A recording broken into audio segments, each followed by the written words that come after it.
Pienessä kylässä eli tyttö nimeltä Saara. Hän asui kylässä järvien ja metsien keskellä. Kylä oli vihreä ja kaunis. Mutta elämä oli raskasta. Saaran perhe oli köyhä. Hänen isänsä oli maanviljelijä.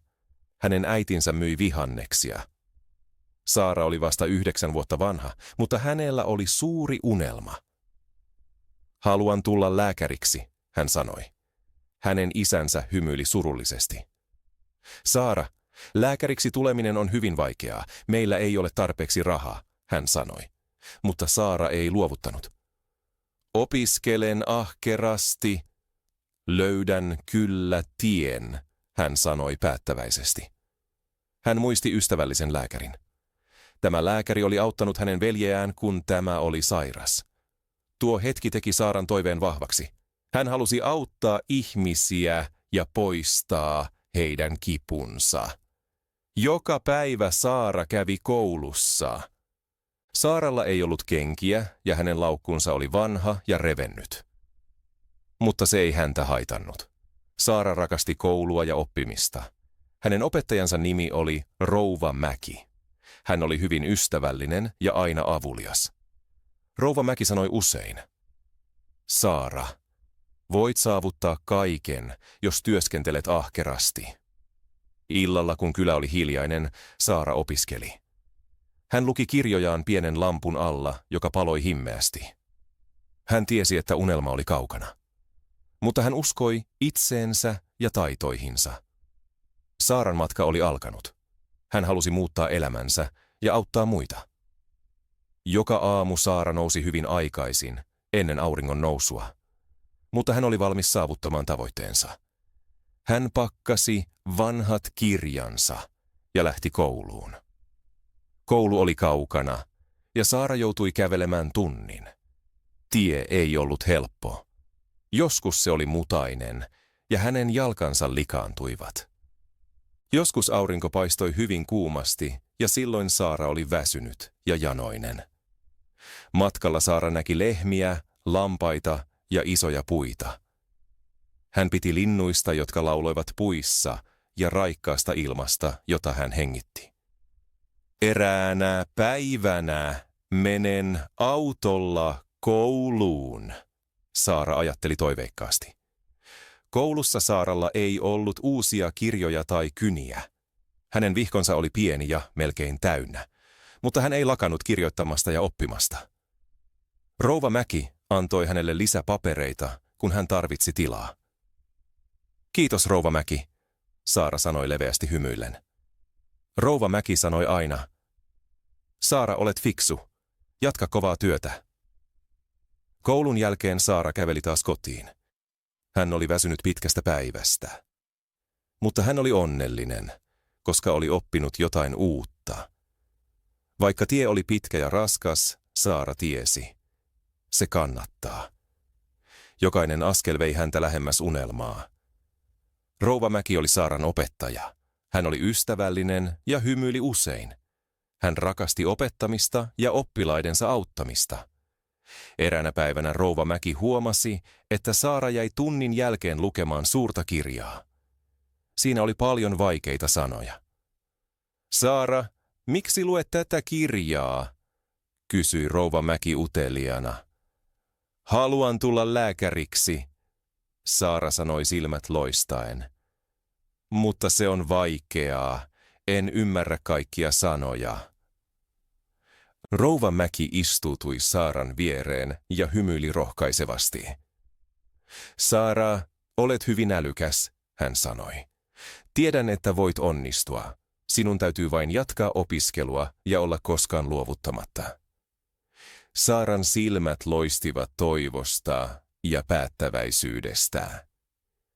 Ihanko totta, Rouva Mäki? Uskotteko, että voin tulla lääkäriksi? Vastaus oli Saaralle enemmän kuin varmistus. Se oli uusi askel kohti suurta unelmaa. Kyllä, Saara, sanoi Rouva Mäki lempeä hymy kasvoillaan.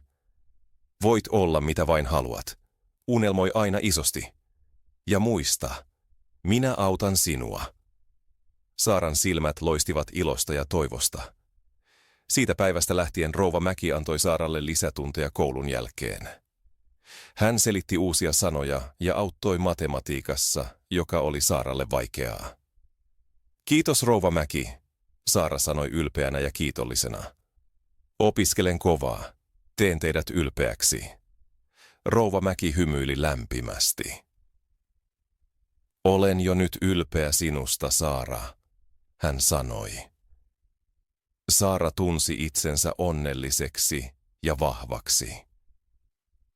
Rouvamäen avulla Saara uskoi unelmaansa vielä enemmän. Saaran perhe asui pienessä talossa. Heillä ei ollut paljon rahaa. Isä teki kovaa työtä pelloilla ja hänen kätensä olivat usein karheat ja halkeilleet. Äiti paistoi tuoretta ruisleipää ja myi sitä kylässä saadakseen rahaa. Eräänä iltana äiti sanoi, Saara, emme voi ostaa uusia koulukirjoja. Meillä ei ole tarpeeksi rahaa. Saara tunsi surua ja huolta. Hän tarvitsi kirjoja oppiakseen paremmin. Mutta hän ei halunnut huolestuttaa vanhempiaan. Jaan kirjat ystäväni Aminan kanssa, Saara sanoi rohkeasti. Kyllä se onnistuu, äiti. Koulun jälkeen Saara auttoi äitiä. Hän siivosi talon ja vahti pientä veljeään, joka kaipasi paljon huomiota. Joskus hän auttoi isää ja kantoi vettä kaivosta. Se oli raskasta, mutta tärkeää perheelle. Vaikka Saara oli väsynyt, hän teki aina läksyt. Illalla hän opiskeli pitkään pienen lampun himmeässä valossa. Eräänä yönä isä näki hänet ja hämmästyi Saaran ahkeruudesta. Saara, työskentelet todella kovaa, isä sanoi ylpeästi. Kyllä, isä, Saara vastasi vakaasti. Haluan tulla lääkäriksi, haluan auttaa ihmisiä. Isä hymyili ylpeänä. Teet meidät ylpeiksi, Saara, hän sanoi, ja Saaran sydän lämpeni. Saara tiesi, että perheellä oli vaikeaa, mutta hän päätti toteuttaa unelmansa. Hän lupasi itselleen, en luovuta.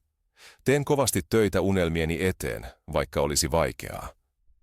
Eräänä päivänä Saara istui koulun edessä. Hän katsoi vihkoaan, joka oli vanha ja kulunut. Jotkin sivut olivat rikki ja kulmat repeytyneet. Hän tunsi surua ja turhautumista, kun ajatteli, että muilla oppilailla oli uudet kirjat. Rouva Mäki tuli ohi ja huomasi Saaran surullisen ilmeen. Saara, miksi olet niin surullinen? Hän kysyi huolestuneena. Minulla ei ole uusia kirjoja tai vihkoja, Saara sanoi hiljaa. On vaikea opiskella, mutta teen parhaani. Rouva Mäki hymyili ymmärtävästi. Saara, olet fiksu tyttö, älä huolehdi, minä autan sinua. Seuraavana päivänä rouva Mäki toi kouluun ison kassin. Hän antoi sen Saaralle säteilevästi hymyillen. Kassissa oli uusia kirjoja, värikkäitä kyniä ja uusi vihko. Saara ei voinut uskoa silmiään. Hänen silmänsä suurenivat ilosta ja leveä hymy levisi kasvoille. Tämä on niin ystävällistä, rouva Mäki, hän huudahti. Hän tunsi olonsa tuetuksi ja motivoituneeksi. Nyt hän tiesi, että kovalla työllä ja avun avulla hän voi saavuttaa tavoitteensa. Nämä ovat sinulle, Saara, sanoi rouva Mäki ja ojensi hänelle kassin lämpimästi hymyillen. Sinun täytyy jatkaa kovaa työtä ja minä uskon sinuun. Saaran silmiin nousi ilon ja kiitollisuuden kyyneleitä. Kiitos, rouva Mäki. Teen parhaani, hän sanoi päättäväisesti. Siitä päivästä lähtien Saara opiskeli vielä ahkerammin. Hän lupasi itselleen, teen rouva Mäen ylpeäksi. Rouva Mäki uskoi Saaraan. Hän sanoi aina, Saara, voit olla mitä vain haluat, älä koskaan luovuta. Eräänä keskipäivänä Saara istui puun alla koulun pihalla. Hän söi pienen lounaansa, joka oli pala leipää ja vähän vettä. Se ei ollut paljon, mutta se riitti hänelle. Tyttö tuli Saaran luo. Hän oli Amina ja uusi luokalla. Hei, olen Amina. Saanko istua viereesi? Hän kysyi ystävällisesti. Saara hymyili ja tunsi heti olonsa paremmaksi. Totta kai, hän sanoi. He alkoivat jutella. Amina kertoi, isäni sai täältä uuden työn. Siksi muutimme. Olen vähän hermostunut. Saara piti Aminasta heti. Amina oli ystävällinen ja hauska.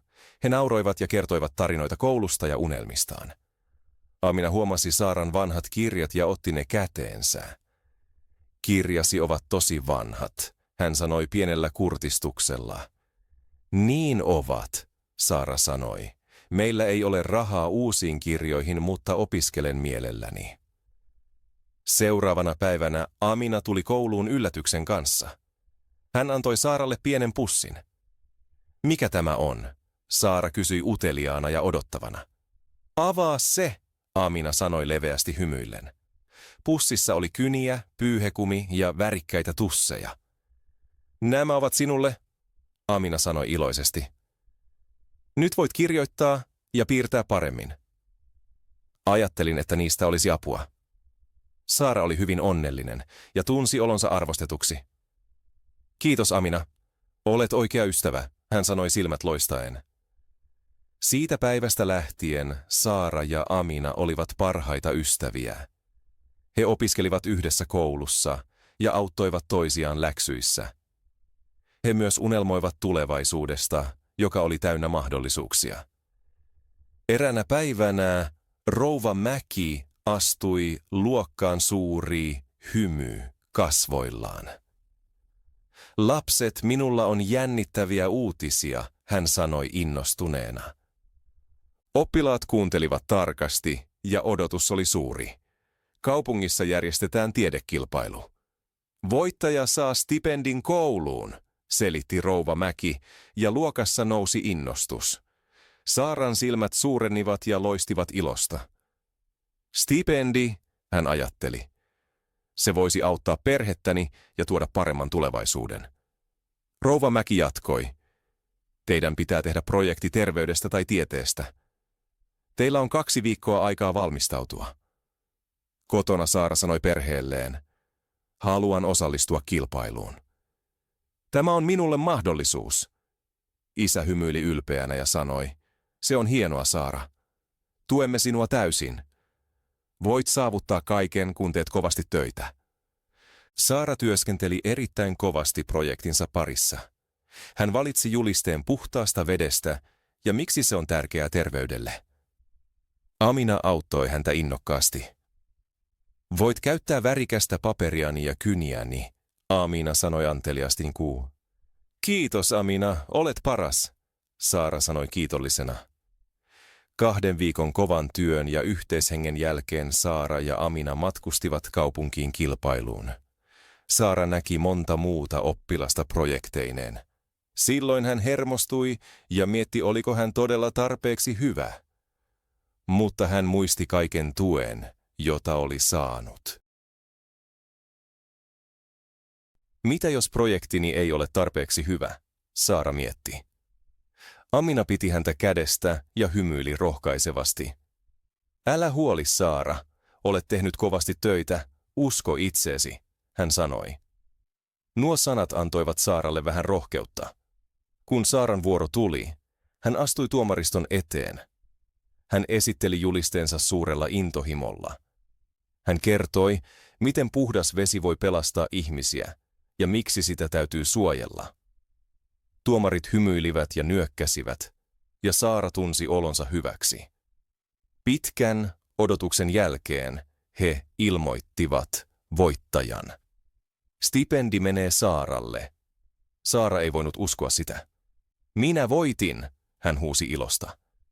Hänen perheensä halasi häntä tiukasti, ja Amina taputti ja hurrasi kovaa. Saara hymyili valtavan onnellisena. Tämä on vasta unelmani alku, hän ajatteli, ja tunsi toivon kasvavan. Stipendin voiton jälkeen Saara oli hyvin onnellinen. Mutta hän tunsi myös jotain muuta, toivoa. Voin onnistua, hän ajatteli. Voin tulla lääkäriksi. Stipendin avulla Saara pääsi parempaan kouluun lähikaupungissa, joka antoi paljon mahdollisuuksia. Isä sanoi, Saara, tämä koulu auttaa sinua oppimaan enemmän, mutta se on kaukana kotoa. Oletko valmis? Saara nyökkäsi päättäväisenä. Kyllä, isä. Teen kovaa työtä ja teen sinut ylpeäksi. Ensimmäinen päivä uudessa koulussa oli jännittävä ja myös vähän pelottava. Saara näki monia uusia oppilaita ja tunsi epävarmuutta. Ovatko he ystävällisiä minulle? Hän mietti. Tunnilla opettaja pyysi kaikkia esittäytymään. Saara nousi ja sanoi, nimeni on Saara. Rakastan luonnontieteitä ja haluan lääkäriksi. Jotkut oppilaat hymyilivät ystävällisesti. Tyttö nimeltä Leila sanoi, se on mahtavaa, minäkin rakastan luonnontieteitä. Opiskellaan yhdessä, Leila ehdotti. Saara ilahtui kutsusta. Kiitos. Opiskelisin mielelläni kanssasi, hän sanoi, ja ilo täytti hänen sydämensä. Ruokatauolla Saara ja Leila puhuivat unelmistaan ja tavoitteistaan.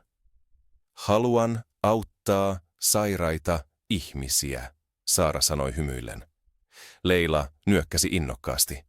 Minä myös. Voimme auttaa toisiamme. Saaran sydämessä syntyi uudenlainen ilo. Hän löysi uusia ystäviä ja oppi joka päivä uutta. Illalla hän kirjoitti vihkoonsa, tämä on uusi luku elämässäni. Menen askel askeleelta eteenpäin. Uusi koulu oli jännittävä, mutta myös vaikea. Luokat olivat isompia. Opettajat antoivat enemmän läksyjä ja Saara joutui ponnistelemaan usein. Eräänä iltana hän istui kirjoituspöytänsä ääressä. Kirja oli auki, mutta hänen silmänsä olivat väsyneet. Olen niin väsynyt, hän ajatteli. Äiti tuli huoneeseen ja katsoi tytärtään huolestuneena. Saara, sinun pitäisi levätä, äiti sanoi lempeästi. Saara pudisti päätään. En, äiti. Minun täytyy opiskella. Huomenna on koe. Äiti hymyili ylpeänä. Olen ylpeä sinusta, tyttäreni, mutta älä unohda nukkua. Uni on tärkeää aivoillesi. Seuraavana päivänä Saara meni kouluun. Hän palautti työnsä ja toivoi, että se oli hyvä.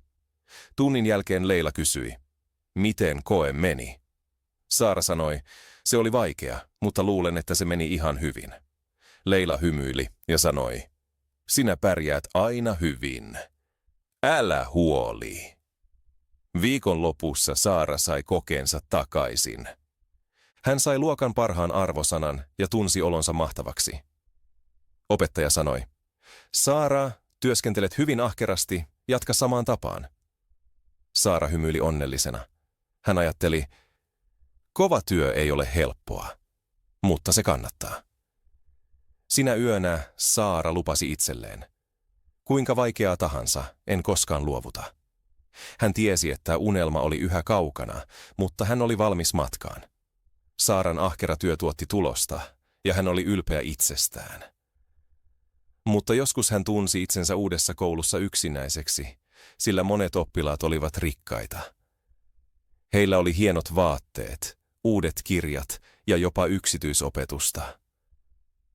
Eräänä päivänä Saara istui koulun jälkeen yksin kirjastossa. Hän luki tiedekirjaansa ja mietti elämän tärkeitä asioita. Silloin hänen luokseen tuli tyttö. Se oli Amina, hyvä ystävä, joka ei ollut unohtanut häntä, vaikka oli uusi kaupungissa. Amina hymyili ja istui Saaran viereen. Olen kaivannut sinua, hän sanoi. Miten uusi koulu sujuu? Saara hymyili takaisin ja tunsi olonsa heti paremmaksi. Se on jännittävää, mutta joskus myös vaikeaa, hän vastasi. Minulla on paljon läksyjä ja opittavaa. Amina nyökkäsi. Tule, opiskellaan yhdessä. Silloin se on hauskempaa. Saara oli onnellinen, että sai taas viettää aikaa ystävänsä kanssa. Hei Saara, Amina sanoi hymyillen. Haluatko opiskella yhdessä? Saara katsoi yllättyneenä ylös. Ihanko totta? Haluat opiskella kanssani? Kyllä, Amina vastasi ystävällisesti. Olet hyvin fiksu. Voimme ehkä auttaa toisiamme. Siitä päivästä alkaen Saara ja Amina olivat opiskelupareja. He tekivät yhdessä matematiikan tehtäviä ja auttoivat, kun toinen ei ymmärtänyt. He lukivat tekstejä ja vaihtoivat ideoita. Amina kertoi Saaralle stipendiohjelmasta, joka auttoi monia oppilaita. Jos haet, he voivat auttaa ostamaan kirjoja ja maksamaan koulua, Amina sanoi. Saaran silmät loistivat innosta. Ihanko totta? Se olisi mahtavaa. Haluaisin kovasti uusia kirjoja. Aminan avulla Saara täytti hakemuksen. Hän työskenteli ahkerasti ja tarkisti jokaisen kohdan. Muutaman viikon päästä tuli kirje. Saara, tule tänne, äiti huusi innoissaan. Sinulle tuli postia. Saara avasi kirjeen hitaasti kädet vapisten. Hän luki sanat. Onneksi olkoon. Olet saanut stipendin. Iloiset kyyneleet täyttivät hänen silmänsä. Äiti, tämä tarkoittaa, että voin ostaa kirjoja. Voin jatkaa opiskelua. Äiti halasi häntä tiukasti ja hymyili ylpeänä. Olen niin ylpeä sinusta, Saara. Olet ansainnut tämän. Seuraavana päivänä Saara kiitti Aminaa leveästi hymyillen. Et ole vain ystäväni. Olet auttajani ja esikuvani. Amina nauroi ja vastasi. Autamme toisiamme, Saara. Niin ystävät tekevät. Hienoa, että sait stipendin. Stipendi toi uutta toivoa Saaran elämään. Rahalla Saara osti ensimmäiset uudet kirjansa ja oikean koulupuvun. Koulussa hän tunsi ylpeyttä ja varmuutta. Saara opiskeli ahkerammin kuin koskaan. Hän rakasti luonnontieteitä eniten. Opettaja Rouvamäki huomasi tämän ja ihaili Saaran edistystä. Saara, hän sanoi eräänä päivänä, etenet suurin harppauksin. Ensi kuussa on tiedekilpailu. Haluatko osallistua? Saara oli hermostunut, mutta myös innoissaan. Uskotteko, että voin voittaa? Hän kysyi varovasti. Rouvamäki hymyili rohkaisevasti. Voitto ei ole tärkeintä. Parhaansa antaminen on tärkeää. Jos työskentelet kovasti, onnistut. Saara nyökkäsi ja aloitti valmistelut. Joka ilta hän opiskeli kotitöiden jälkeen. Amina auttoi harjoituskysymyksissä ja kannusti jatkamaan. Yhdessä he kävivät aiheet läpi ja pitivät hauskaa. Kilpailupäivä tuli nopeasti. Saara oli yksi nuorimmista osallistujista. Sali oli suuri ja täynnä itsevarmoja oppilaita. Kun Saaran vuoro tuli, hän astui eteen ja hengitti syvään. Hän vastasi kysymyksiin kasveista, eläimistä ja ihmiskehosta. Hänen kätensä tärisivät vähän, mutta hän muisti Rouvamäen sanat, tee parhaasi. Kun tulokset julkistettiin, Saara ei voinut uskoa korviaan. Hän oli saanut toisen sijan. Seuraavana päivänä koko koulu taputti hänelle. Jopa rehtori puristi hänen kättään ja sanoi, Saara, olet esimerkki ahkeruudesta ja sitkeydestä. Jatka samaan tapaan. Saara oli uskomattoman ylpeä. Ei vain itsestään, vaan myös perheestään, joka oli aina tukenut häntä. Hän tiesi, että tämä oli vasta matkan alku. Koulussa meni hyvin, ja hän odotti innolla seuraavia askeleita. Edessä oli monia uusia seikkailuja. Saara tiesi, että kovalla työllä ja tuella voi saavuttaa kaiken. Hän oli oppinut, että ystävyys ja yhteishenki merkitsevät paljon. Hän halusi toteuttaa unelmansa itsensä, perheensä ja ystäviensä tähden. Mutta kotona elämä oli raskasta. Perheellä oli vähän rahaa ja se vaikeutti kaikkea. Eräänä päivänä Amina puhui Saaralle. Saara, lopetan koulun, Amina sanoi hiljaa. Saara oli järkyttynyt eikä voinut uskoa sitä. Miksi? Sinä rakastat koulua. Olet niin fiksu. Sinulla on niin paljon potentiaalia. Amina hymyili lempeästi, mutta hymy oli surullinen. Haluan, että sinä elät unelmaasi. Voit tulla lääkäriksi. Minä menen töihin ja autan perhettä, jotta selviämme. Seuraavana päivänä Amina aloitti työn pienessä kaupassa. Hän antoi rahansa vanhemmille tukeakseen perhettä. Hän osti Saaralle jopa uuden koululaukun, joka oli kaunis ja värikäs. Saara oli surullinen Aminan päätöksestä, mutta myös kiitollinen kaikesta. Hän kirjoitti Aminalle lapun. Siinä luki: Rakas Amina, kiitos kaikesta. Opiskelen ahkerasti ja teen sinut ylpeäksi. Rakkaudella Saara. Amina hymyili aina, kun hän luki lapun. Se teki Saaran onnelliseksi, koska hän tiesi, että heidän ystävyytensä oli vahva. Saara opiskeli entistä ahkerammin. Hän halusi tehdä perheensä ylpeäksi, eikä menettää toivoa paremmasta tulevaisuudesta. Koulu ilmoitti suuresta kokeesta. Se oli hyvin tärkeää. Jos Saara menestyisi, hän voisi saada stipendin lukioon. Rouva Mäki sanoi: Saara, tiedän, että pystyt tähän. Opiskele ahkerasti. Uskon sinuun. Saara luki joka ilta päättäväisesti. Hän luki kynttilän valossa, koska kylässä ei ollut sähköä. Amina istui vieressä ja auttoi aina, kun pystyi. He kertasivat tärkeimmät aiheet ja laativat toisilleen kysymyksiä harjoitukseksi. Koepäivä tuli. Saara oli hermostunut. Entä jos reputan, hän ajatteli ja tunsi olonsa huonoksi. Amina halasi häntä tiukasti ja sanoi: Olet fiksu, Saara. Usko itseesi. Olet tehnyt kovasti töitä ja se palkitaan. Minä uskon sinuun. Saara astui luokkahuoneeseen jännittyneenä. Hän näki muutkin oppilaat hermostuneina ja hengitti syvään. Hän luki jokaisen kysymyksen tarkasti ja keskittyi. Hän mietti ja kirjoitti rauhallisesti häiriintymättä. Kun hän oli valmis, hän hymyili helpottuneena. Hän tiesi antaneensa parhaan suorituksensa, tapahtuipa mitä tahansa. Viikon kuluttua tulokset saapuivat. Rouva Mäki kutsui Saaran eteen. Saara, sait korkeimman pistemäärän. Olet luokan parhaita oppilaita. Saara ei voinut uskoa sitä ja juoksi riemuiten kotiin. Amina, onnistuin, hän huusi. Amina odotti jo ja halasi häntä lujasti. Tiesin sen. Olet ansainnut tämän, Saara. Olet kulkenut pitkän kovan tien kohti unelmaasi. Nyt Saara pystyi menemään lukioon. Hänen unelmansa oli askeleen lähempänä. Saara aloitti lukion lähikaupungissa. Se oli paljon suurempi kuin kyläkoulunsa ja kaikki oli uutta. Saara oli innoissaan, mutta myös hermostunut. Hän näki uusia kasvoja ja suuren, elävän koulun. Luokkahuoneita oli paljon ja oppilaita enemmän kuin ennen.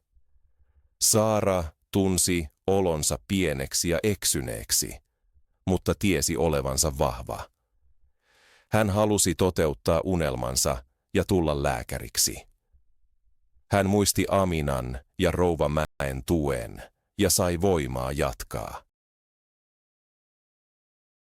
Monilla oppilailla oli hienot vaatteet ja uudet laukut. Saaran vaatteet olivat vanhat ja kuluneet, ja hän tunsi usein olonsa epämukavaksi. Hänellä oli vain yksi vihko, joka oli melkein tyhjä. Oli surullista, että hänellä ei ollut enempää. Jotkut oppilaat nauroivat hänelle ja kuiskailivat hänen selkänsä takana, mutta Saara ei luovuttanut. Hän opiskeli ahkerasti joka päivä ja joka yö. Opettajat huomasivat sen ja kehuivat häntä usein. Saara, olet todella fiksu, he sanoivat ystävällisesti. Lounastauolla hän istui usein yksin puun alla. Hän kaipasi Aminaa ja pientä kyläänsä. Oli hiljaista ja yksinäistä, ja joskus hän tunsi olonsa surulliseksi ja eksyneeksi. Mutta hän muisti unelmansa. Haluan lääkäriksi, hän kuiskasi hiljaa itselleen, ja se antoi hänelle voimaa. Eräänä päivänä tyttö istuutui hänen viereensä. Hei, olen Julia. Mikä sinun nimesi on? Hän kysyi ystävällisesti ja katsoi Saaraa suoraan. Olen Saara, hän sanoi ujosti ja katsoi lautaselleen.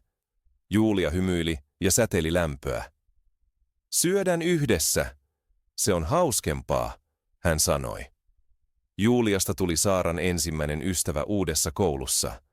Hän auttoi häntä opiskelussa ja selitti vaikeita tehtäviä jotka olivat Saaralle usein hankalia. Pian Saara löysi lisää ystäviä. Kaikki pitivät hänestä, koska hän oli ystävällinen ja älykäs. Saara tunsi olonsa onnelliseksi ja helpottuneeksi. En ole enää yksin, hän ajatteli ja hymyili. Tunnilla he saivat projektin. Heidän piti rakentaa malli ihmisen kehosta. Saaralla ei ollut rahaa materiaaleihin ja hän tunsi turhautumista. Mutta Julia ja hänen ystävänsä auttoivat häntä. He käyttivät vanhoja laatikoita ja paperia, joita löysivät kodeistaan. Yhdessä he rakensivat kauniin mallin. Opettaja katsoi sitä ja sanoi, Saara, tämä on paras projekti. Todella hyvin tehty. Saara hymyili ylpeänä. Hän rakasti luonnontieteitä ja hänen innostuksensa kasvoi yhä. Hän tiesi nyt paremmin kuin koskaan, hän halusi lääkäriksi. Eräänä viikonloppuna Saara palasi kylään. Hän halasi parasta ystävänsä Aminaa, joka oli aina tukenut häntä. Olen kaivannut sinua, Saara sanoi hymyillen. Amina antoi hänelle pienen pussin. Olen säästänyt vähän rahaa. Osta itsellesi uusia kirjoja, hän sanoi iloisena. Saaran silmät täyttyivät kiitollisuuden kyynelillä. Kiitos, Amina. Olet paras ystävä, jonka voisin toivoa. Uusien kirjojen avulla Saara opiskeli vielä paremmin ja oli onnellinen, että hänellä oli tällainen siskon kaltainen ystävä. Lukion lopussa Saara kuuli suuresta yliopistostipendistä. Se oli koulun parhaalle oppilaalle. Saara halusi voittaa sen ehdottomasti tehdäkseen perheensä ylpeäksi. Hän tiesi, että hänen täytyi tehdä kovasti töitä. Hän opiskeli päivin ja öin, kertasi kaiken oppimansa ja valmistautui huolellisesti. Kokeiden jälkeen rehtori kutsui hänet toimistoonsa. Saara, olet saanut stipendin, hän sanoi leveästi hymyillen. Saara ei voinut uskoa sitä. Onnistuin, hän huusi ilosta ja juoksi soittamaan Aminalle.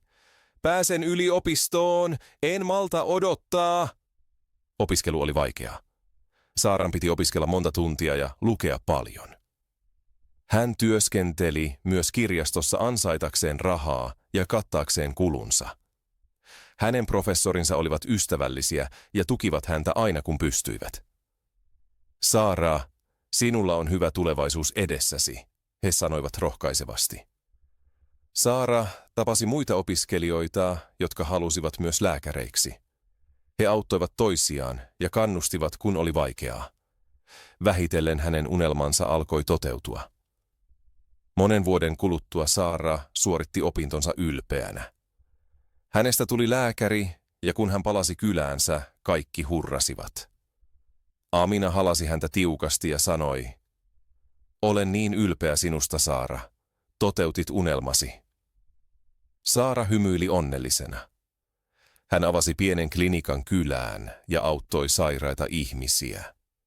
Kaikki kutsuivat häntä tohtori Saara. Hän katsoi Aminaan ja sanoi, me teimme sen. Unelmamme kävivät toteen, uskomme itseemme. Nyt voimme auttaa muita ja tukea heitä. Kiitos paljon, että seurasit Saaran tarinan loppuun asti. Minulle merkitsee paljon, että olet täällä ja jaat tämän matkan kanssani. Saara työskenteli kovasti unelmiensa eteen ja toivon, että hänen rohkeutensa inspiroi sinua.